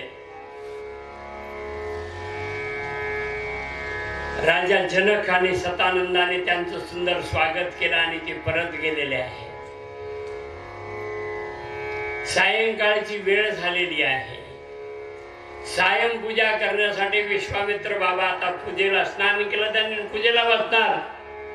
रामाकडे पाहिलं फुलं. भगवान प्रभू रामचंद्रजी फुलं आणण्यासाठी निघालेले आहेत. लक्ष्मण भैया बरोबर आहे. जवळच जनकाची पुष्पवाटिका होती ज्या ठिकाणी अनेक फुलवेली आहेत. वेगवेगळी फुलं आहेत. पण दरवाजावरती जे बसलेले मालिकन होते ना त्यांचा एक नियम होता. वाटिका पाहायला ज्याला जायचे त्यानं म्हणायचं सीता मैया की जय. घ्यायचं नाही पण एवढं म्हटल्याशिवाय आज जायचं नाही. सीता मैया की जय. तर भगवान प्रभू रामचंद्र माहित होतं सीता आई आहे का कोण आहे आपली ती. आजच्या असते तर जय म्हणायला काही कमी केलं नसतं खरं. म्हणजे मैया की जय तर ठीक आहे म्हणजे मैया की जय. नाहीतरी आता जे काय करतात बाईच्या अंगात येत असत. अंगात खरं नसतं बरं का. बाईच्या अंगात येत आणि नवरा पलिता जाळायला बसलेला असतो. पलिता घालायला तेल घालायला पलित्यावर तेल घालायला बसलेला असतो. जेवण आई लेकराचं चुकलं मुकलं तर माफ करा. अंगात कोणाच्या आलंय? अंगात त्याच्या बायकोच्या आलेलं. तू काय म्हणतो आई लेकराचं चुकलं मागलं तर माफ करा.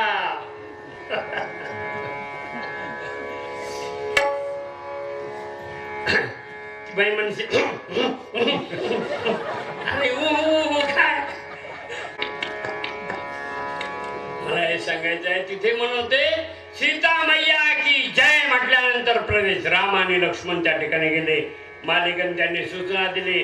म्हणले तुमच्याकडे काही नाही तुम्ही बाबाजी बरोबर आलेला आहात आम्हाला माहित आहे. पण इथला नियम असा आहे सीता मैया की जय म्हटल्याशिवाय आतमध्ये पुष्पवाटिका पाहायला जाता येणार नाही. यांना फुलं आणायचे होते बाबाजीच्या पूजेसाठी. पण म्हणले आम्ही वाटिका पाहायला आलो फुलं न्यायला नाही आलो. म्हणजे यांचे काय वापर द्यायचे म्हणले आपलं गपचूप तोडून नेऊ. पण तिथे दारावरती आल्याबरोबर त्यांनी ज्यावेळेस सांगितलं त्यावेळेस रामाने सांगितलं की मी म्हणल सीता आणि तू म्हण मैया आणि जय दोघं म्हणू बरोबर. म्हटलं मी तेवढं म्हणणारच नाही म्हटलं मैया. आता यांना दोघांना माहित होत. मग भगवान प्रभू रामचंद्राने सांगितलं लक्ष्मणा सुरू हो जाओ. सीता मैया की जय.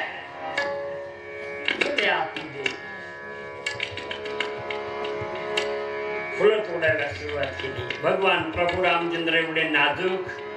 अरे फुलं तोडताना देखील त्यांना घाम आला. घरमध्ये घामाचे बिंदू चमकायला फुलं तोडताना देखील श्रम वाटायला लागले.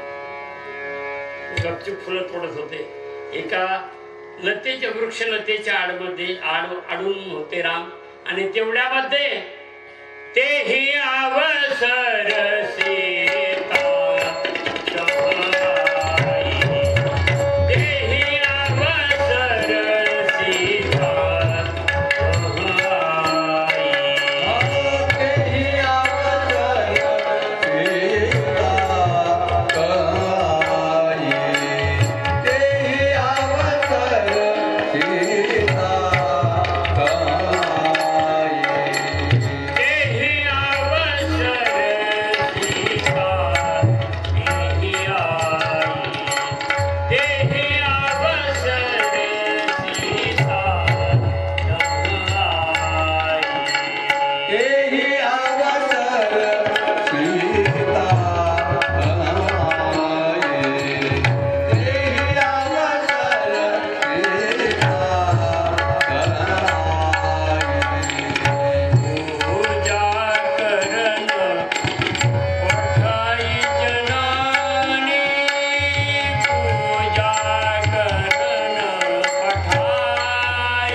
सुभग सयानी गाव ही गीत मनोहर वाणी. सुंदर गीत आहे. आता सीतेचा सखी आहे, सुंदर गायिका आहेत, गाणाऱ्या आहे, अष्टसखी आहे. पुढे दोन चाललेले आहेत. दोन उजव्या बाजूला आहेत, दोन डाव्या बाजूला आहेत, दोघी जणी पाठीमागे आहेत. गुलाबाच्या पाकळ्या वगैरे यांनी घेतलेल्या आहेत. सीतेवरती टाकत टाकत चाललेले आहे. सुंदर गीत गात आहे. सुभग सखी सब सयान जान गाव ही गीत मनोहर वाणी. सुंदर अशा प्रकारचं गीत आहे, गीत गात आहे. अशा अवस्थेमध्ये त्या ठिकाणी आलेले आहे. मालिकगंजांना मुजरा करतात. राजकन्या आलेली आहे. सर्व अतिशय आनंदित झालेले आहेत. हे अगोदर तिकडे फुलं तोडीत होते. सीता आली तशी सरळ शिव मंदिरामध्ये गेलेली आहे आणि गिरिजेचं मंदिर शिव मंदिराला लागून आहे. शंकर परमात्म्याची आणि गिरिजेची पूजा करण्यासाठी, पार्वतीची पूजा करण्यासाठी सीता सरळ निघून गेलेली आहे. मागे ज्या 2 सखी होत्या ना, त्यापैकी एक उर्मिला एक होती. त्यामध्ये तिने इकडे तिकडे सहज पाहिलं तर वृक्षवल्लीच्या आडून तिला 2 राजकुमार पाहायला मिळाले. त्यात लक्ष्मणाकडे प्रामुख्याने तिने दृष्टी टाकली. लक्ष्मणाला पाहिल्याच्या नंतर तिला खूप आनंद झाला. भगवान प्रभू रामचंद्राला पाहिलं, लक्ष्मणाला पाहिलं.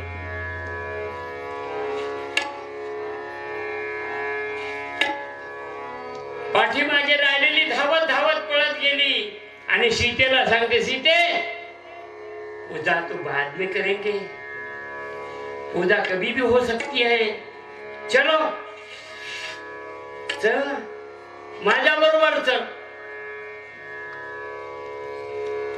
अरे इथे 2 राजकुमार आलेले आहेत. अवश्य देखन जोगू, अवश्य त्यांना पाहण्यासारखे आहे, चल. सीतेने विचारलं, परंतु उर्मिले तुझ्या डोळ्याला पाणी, रडतेस का?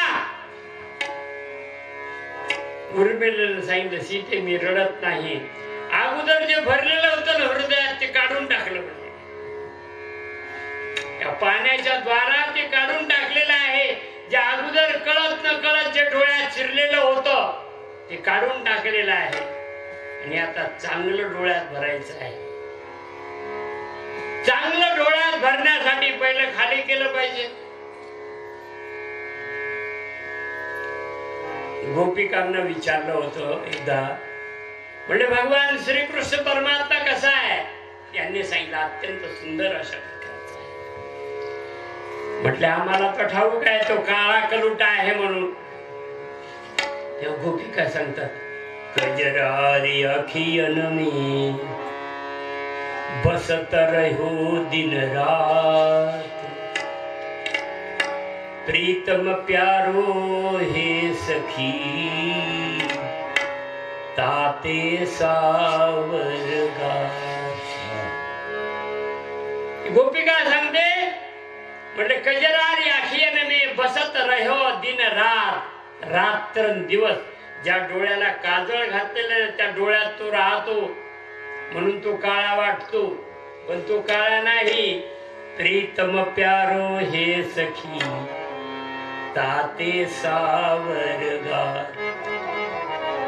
तो अत्यंत सुंदर आहे, परंतु ताते काय ते? तर कजरारी अखियन में बसत रहो दिन रात. तातेचा शब्द याच्याशी आहे, संबंध याच्याशी आहे. विढाला विढाला. मला थोडं कीर्तनाची फिलिंग आली खरं म्हणजे. फार सुंदर आहे. अवश्य देखन जोगू, पाहण्यासारखे आहे. चल लवकर. सीतेला घेऊन उर्मिला आली. वडतच घेऊन आली आणि म्हटले बघ आता त्यांना. तर 2 मिले इथे आहे, 4 मिले 64 खिले. 20 रहे करजोर.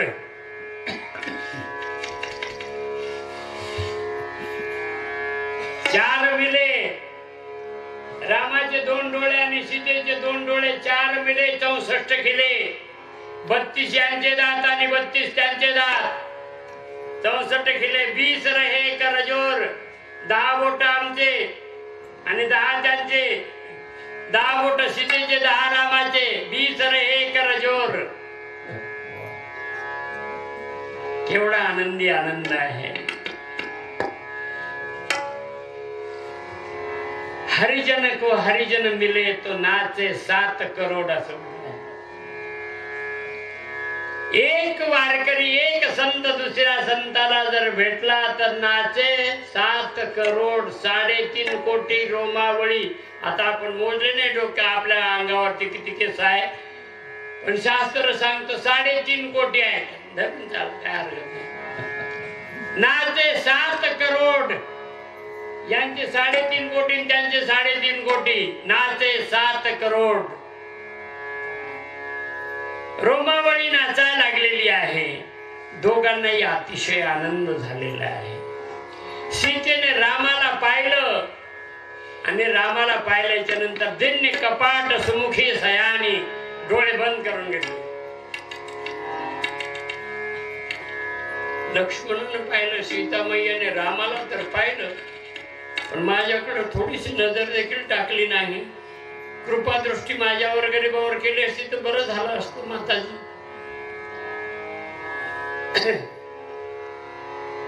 सीतेला असं वाटलं पुन्हा डोळे उघडले तर पुन्हा ते दिसले नाही तर या डोळ्याला तरी काय अर्थ आहे. म्हणून दिन्य कपाट सुमुखी सयानी, बहुतेक साधना करत असताना ध्यान धारणा करत असताना डोळे बंद करून ठेवावे लागतात. विधान आहे, शास्त्राचं विधान आहे, डोळे बंद. तुम्हाला प्राणायाम करायचा आहे का, पुरा करायच्या कुंभक प्राणायाम करायचा, डोळे बंद करून करा. सबीज निर्बीज ध्यान धारणा करायची असेल डोळे बंद करा, कारण डोळ्यातून अर्धी शक्ती माणसाची कमी होते. भीमराव उगीच सुंदर गात नाही तो, फार मोठा फायदा आहे. डोळ्यावाटे अर्धी शक्ती माणसाची खलास होऊन जाते. म्हणून शास्त्रकार डोळे बंद करायला सांगतात. सीतामय्याने रामाला नेत्राद्वारे रामैम गौराणी, नेत्राच्या द्वाराने रामाला हृदयात आणलं आणि दिन्य कपाट सुमुखी सयानी, डोळे बंद करून टाकले. रामाला कोंडून टाकलं, हृदय बंदी खाना केला. आत विठ्ठल कोंडीला, भगवंताला आतमध्ये कोंडून टाकलं. आता डोळे उघडायचे नाही. लक्ष्मणाला कुठे चैन पडे ना तिकडे. माताजी माझ्याकडे बघा ना, ज्याच्याकडे पाहिजे त्याच्याकडे पाहिला तर तुझ्याकडे काय पाहिजे. त्याला साठवलं हृदयामध्ये, अवघा 60विला पोटी परमात्म्याला हृदयामध्ये बंद केलेला आहे. लक्ष्मण भैया रामाच्या दरा नजदीक गेले, एक फुल घेऊन. म्हणले तुमच्या मुकुटावर चांगलं फुल नाही, म्हणले ते चांगलं दिसतच नाही, गोड दिसत नाही, पहिलं काढून टाकलं. आपल्याकडे गवळणीत वर्णन आहे. माथा शोभे पिंपळ पान, मेघवर्ण ऐसा दान. शोभे पिंपळ पान, मेघवर्ण ऐसा दान. त्याला म्हणती श्री भगवान, त्याला म्हणती श्री भगवान. योगी ध्यान विश्रांती कुणीतरी सांगा गे, सांगा गे कुणीतरी सांगा गे, सांगा गे कुणीतरी सांगा गे, सांगा. कृष्ण देखिला राज माझा, कृष्ण देखिला राज. कोणीतरी सांगा गे, सांगा. कोणीतरी सांगा गे, सांगा. कोणीतरी सांगा गे, सांगा. छोट्या रामाला आई पिंपळाचं पान वगैरे घालत असे मस्तकावरती. लक्ष्मण भैयाने एक सुंदर फुल तोडला आणि सांगितलं प्रभू मला मुकुटात घालायची. झटापटी सुरू झाली. दोघांचा आरडाओरडा सुरू झाल्याच्या नंतर सीतामाईने सहज डोळे उघडले. लक्ष्मण भैयाने सीतामाईकडे पाहिलं, म्हणले माताजी बाळा हस म्हटले, आता पुरे झालं. म्हणले पुन्हा डोळे बंद केले तरी हरकत नाही. एक कृपा दृष्टी कृपा कटाक्षे निहाळले आज कृपा कटाक्ष बालकावरती तुमच्या पडलेला आहे, संतुष्ट झालेले आहे. सीतामाई डोळे बंद करून तशीच पुन्हा गेलेली आहे. गौरी निकेतन भगवान शंकर परमात्म्याची पूजा केली आणि गौरीची पूजा करण्यासाठी सीतामाई आलेली आहे. पण आता सीता तशी नाही, राम समर्पित सीता आलेली आहे. आजपर्यंत येणारी सीता सीता होती, पण आज राम समर्पित सीता आलेली आहे.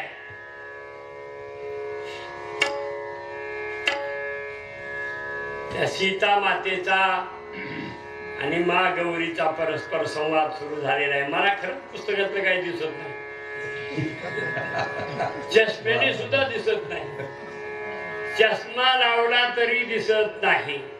केवढं भाग्य म्हणायचं.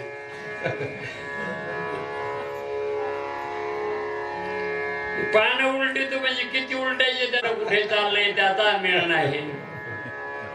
गौरी अनुकूल शियो हिय हर्षुन जाई कही, मंजुल मंगल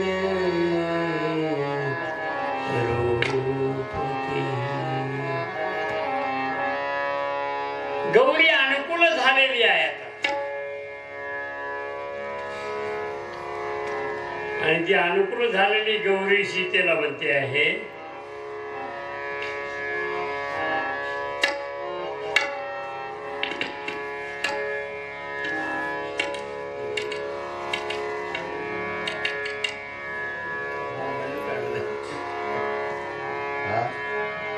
हे सीते, तू जो मनामध्ये वर धारण केलेला आहेस, तो वर तुला निश्चितपणे प्राप्त होईल. तू काही चिंता करू नको.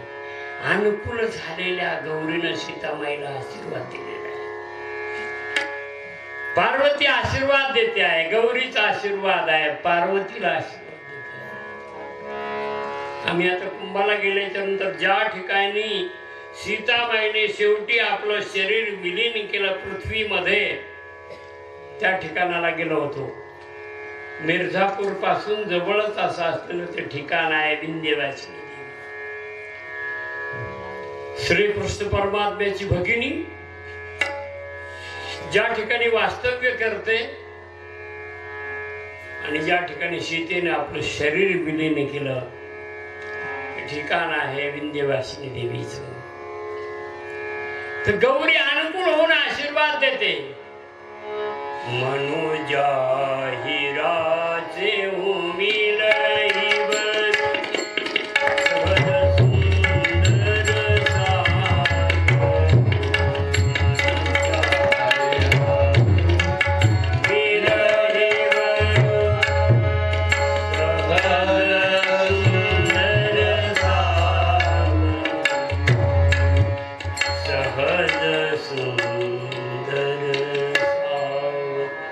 सहज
तुझं मन ज्या ठिकाणी आलेला आहे तो सहज सुंदर असा असलेला परमात्मा सहज सुंदर आहे. आपल्याला सुंदर व्हायसाठी किती प्रयत्न करावे लागतात. काही माणसं इतकं असून इतकी पावडर लावतात की मला असं वाटतं राख लावलेली करून त्याच्यापेक्षा इतकी निपापोती करतात त्याची. सगळ्या गुड्या पडल्या असतात तोंडाला, नीट राहिलेलंच नसतं. वालपुट्टीचे थरावर थर भिंतीवर जसे देतात ना तसे स्नोचे थरावर थर देतात आणि वरती पावडर लावायची. पावडर किती लावा तेही कळत नाही. परमात्मा सहज सुंदर आहे. सहज सुंदर सावरो सहज सुंदर सावर. परमात्मा सहज सुंदर आहे. काही त्याला करावं लागत नाही. तो सहज सुंदर आहे. म्हणून तर आपल्याकडे आपण म्हणतो ना सुंदरती ध्यान उभे विटीवरी किंवा सुंदरती ध्यान मांडीवरी घेऊनी कौसल्या जननी गीत गाय. सुंदरते ध्यान नंदाचे अंगणी गोपाळ गवळणी खेळताही. सुंदरते ध्यान चंद्रभागी तिरी पुंडलिकाचे द्वारे तिष्ठतसी. सुंदर ते ध्यान आहे. परमात्मा सुंदर आहे, अतीव सुंदर आहे, सहज सुंदर आहे. इथे गोस्वामी तुलसीदासांचा शब्द आहे सहज सुंदर असा मन ज्याही राचे हो. तुझं मन ज्या ठिकाणी लागलेलं आहे तो सहज सुंदर असलेला सावळा राजकुमार तो राम तुला नक्की भेटेल. त्याच्याशी तुझा विवाह नक्की होईल. मन ज्याही राचे हो मिलही सोबरू सहज सुंदर सावरो. करुणा निधान सुजान जानत गुण रावरो. यही भांती आशीष देई. अशा प्रकारे आशीर्वाद देते. पण आता आशीर्वाद देण्यातही मोठी गंमत आहे. पार्वतीने सीतेला आशीर्वाद दिल्याच्या नंतर सीतेने पार्वतीला आशीर्वाद द्यायचा तुझंही कल्याण होईल. असं तर होऊ शकत नाही. गुरुजींना कोणी म्हणतं का गुरु तुमचंही कल्याण हो, असं कोणी शिष्य म्हणू शकत नाही. पण इथे हा शिष्य असा गमतीचा आहे तो रामाची पत्नी जर आहे तर पार्वतीलाही आशीर्वाद देण्याचा अधिकार आहे. रामाची पत्नी सीता पार्वतीला आशीर्वाद देते, पार्वती सीतेला आशीर्वाद देते. परस्पर अशा प्रकारचा हा संबंध आहे. अशा स्थितीमध्ये आशीर्वाद प्राप्त झाल्याच्या नंतर अतिशय आनंद झाला. आनंदामध्ये सीता रनिवासाकडे निघून गेलेली आहे. सायंकाळची वेळ झालेली. बाबांच्या पूजेचा वेळ. बाबा स्नान करून पूजा करत बसलेले आहे. राम लक्ष्मण त्या ठिकाणी आले आणि बाबांच्या पूजेला ज्यावेळी तम विज्ञानार्थम स गुरुमेवाभिगच्छेत समित पाणी श्रोत्रियम ब्रह्मनिष्ठम असं म्हटलेलं आहे श्रुतीनं. तम विज्ञानार्थम स गुरुमेवाभिगच्छेत समित पाणी श्रोत्रियम ब्रह्मनिष्ठम. ब्रह्मनिष्ठ गुरुंना शरण जावं, पण त्यांना ज्यावेळी जे अपेक्षित असेल ते द्या.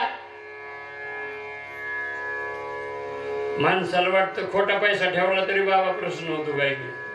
फाटके नोट आमच्याकडे जास्त आहेत. त्याचं कारण आहे काही पुळकुट्या घालून फाटक्या नोटा. आणि लोकांना मोठेपणाने सांगत असते ना बाबाला 50 रुपये देऊन आलोय, फाटकी नोट दिली हे सांगायचं नाही कोणाला. फाटकी कुठंच चलत नव्हती म्हणून ती बाबाच्या पायावर ठेवली. म्हणायचे बाबाला 50 रुपये दिले आज. अहो मोठा उदार करण्याचा होता, लांब करण्याचा होता. लंब करणं त्याला गाढवाला म्हणतात. मोठा करण्याचा अवतार उदार राहून गेला. फाटके 10 रुपये 10 रुपये 50 रुपये जी नोट फाटलेली असली वाहिलीच बाबाच्या पायावर, नाही तर ठेवली देवाला एखाद्या, टाकली देवाच्या पेटीत. असं काही करत लक्ष्मण शांत बसलेले आहे. विश्वामित्र बाबांनी राम लक्ष्मणाने आणलेल्या फुलाने देवाची पूजा केली आणि पूजा केल्यानंतर दोघे बंधू, सायंकाळची वेळ आहे, दोघे बंधू बाबांचे पाय दाबत आहे. दोन्ही बाजूने दोघे बसलेले पाय दाबत आहे. बाबाजींना झोप लागल्याच्या नंतर बंद केलं, नाहीतर काही काही माणसं पाय दाबतात का नाही, चिमटा घ्यायचे पाय.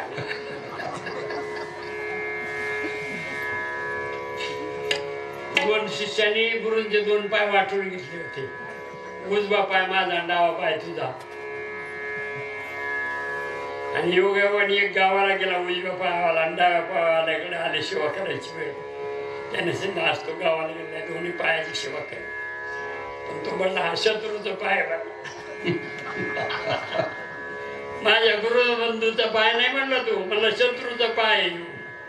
आज बुडीतच त्यांनी दगड घेतला, दणक्या हाणार. गुरुजी म्हणले अरे असं काय करतो, मला बाबातून मध्ये बोलायचं नाही, पाय शत्रूचा आहे म्हणला. गुडघ्यावर जरा दण हाणायचा दगडाने.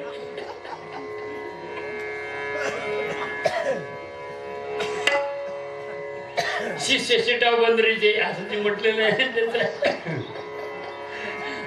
गुरु त्या परिचय शिष्य. बाबाजी झोपी गेल्यानंतर उठले. राम आता झोपायला लागले, लक्ष्मण पाय दाबते.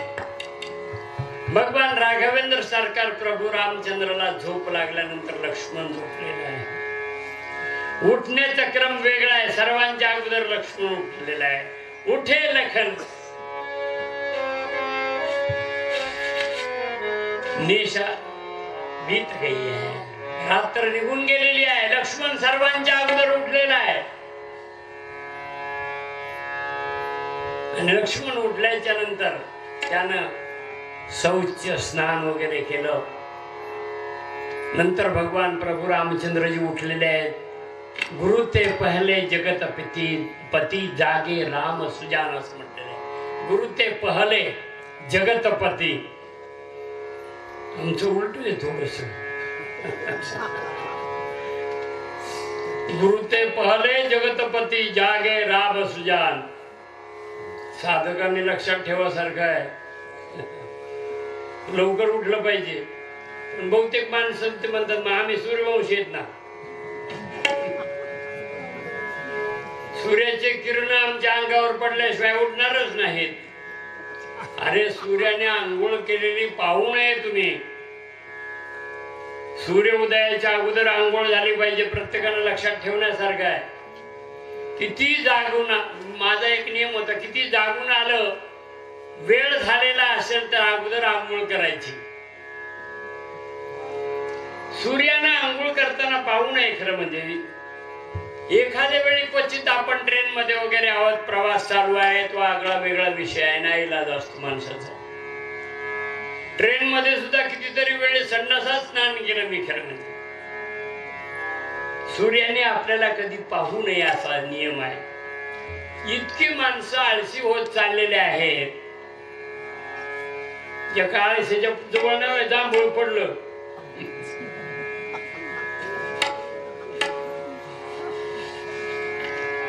जवळ जांभूळ पडल्याच्या नंतर तो तसाच झोपलेला होता. रस्त्याने एक चालल्याच्या नंतर म्हणत त्याला म्हणलं ए इकडे. गेला जवळ का मला ते जांभूळ उचलून तोंडात टाक. पुढचाच दिसतो मला जांभूळ उचल. तुझे काय हात काय तुटलेत का, जळालेत मला. तुझ्या हाताला काय जळ, तुझ्या हाताने हाताजवळ आहे तुझ्या. पण आळशी ना माणूस हाताने उचलून तोंडात कसं टाकायचं. तू म्हणला रातभर माझं कुत्र तोंड चाटीत होत, त्याला हाड म्हणलो नाही. तयार आहे. नंतर भगवान राघवेंद्र सरकार उठले. त्यांनी स्नान केलं. नंतर गुरुजीने स्नान केलेलं आहे. आणि गुरुजीच्या स्नानानंतर लक्ष्मणाला भगवान प्रभू रामचंद्राने गुरुजींना विचारलं. म्हटले प्रभू लक्ष्मणाची फार इच्छा आहे म्हणते नगर पाहण्याची. ती इच्छा रामाची होती पण घातलं लक्ष्मणावर.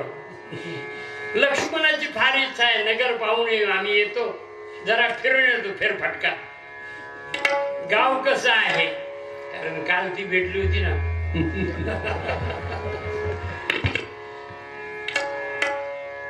सीताराम राम राम सीताराम राम राम सीताराम राम राम सीताराम राम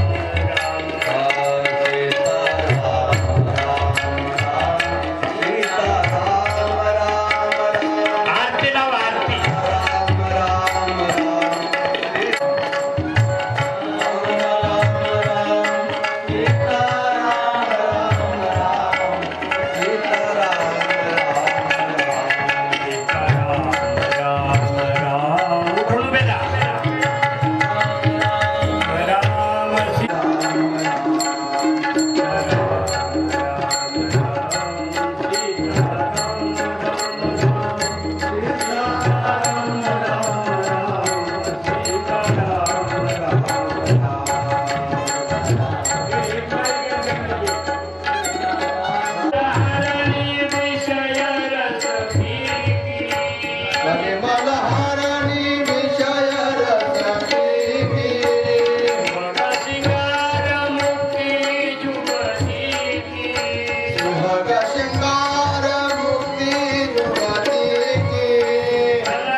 ओम राजाधिराजाय प्रसय साहिने नमो वयं वै श्रवणाय कुर्महे समे कामान् कामकामाय मह्यं कामे करो वै श्रवणो ददातु कुबेराय वै श्रवणाय महाराजाय नमः. ओम स्वस्ति साम्राज्यं भोज्यं स्वराज्यं वैराज्यं पारमेष्ठ्यं राज्यं महाराज्यमाधिपत्यमयं समन्तपर्यायेष सार्वभौम सार्वायुष आन्तादापराधात् पृथ्वी समुद्रपर्यन्ताय एकराडीति तदभ्येषश्लोको विहितो मरुत परमेष्ठार मरुतस्य वसनुगृहे आवीक्षतस्य कामप्रेक्षि विश्वे देवा सभासदेति. ओम एकदन्ताय विद्महे वक्रतुण्डाय धीमहि तन्नो दन्ति प्रचोदयात्. ओम तत्पुरुषाय विद्महे महादेवाय धीमहि तन्नो रुद्रः प्रचोदयात्.